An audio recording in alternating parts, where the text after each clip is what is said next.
In this age of information, unawareness is a privilege.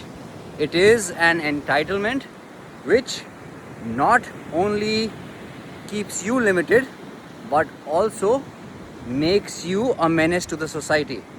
It is evident in all these highly informed people who visit places like Bali, Thailand, without knowing the culture, without knowing the way of being here, and then they make a fool out of themselves and become a nuisance to the society here.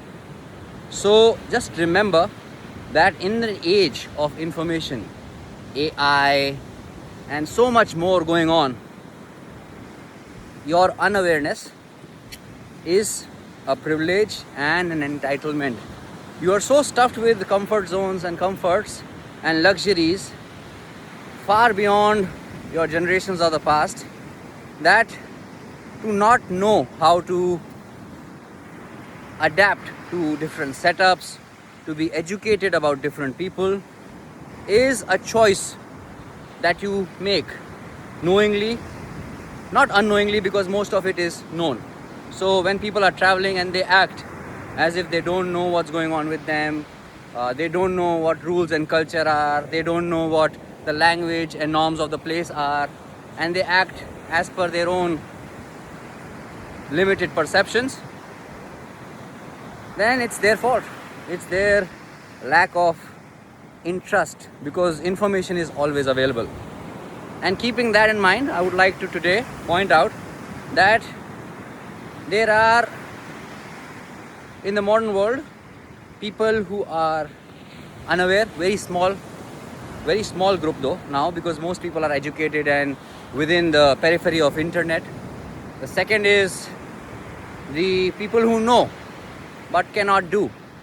A lot of people, especially coming out of the subcontinent, they know what's good for them, they know what's nice for them, but they don't do it. They end up being obese in mind and body, they end up being enslaved to someone else.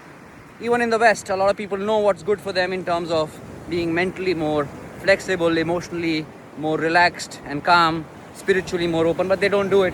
They know that this world is one big unit, one big whole, but then they are into matters of greed and power struggles, being racist and all that. So the second portion of people are the knowing ones, and they suffer from the knowing doing gap. And the third are the ones who have evolved into embodiment and being. So people who are doing are so identified with their whatever they're doing that they don't go beyond it. Their discipline, their consistency is a projection, and rather than an effortless embodiment, they go around life uptight, so they can't actually be.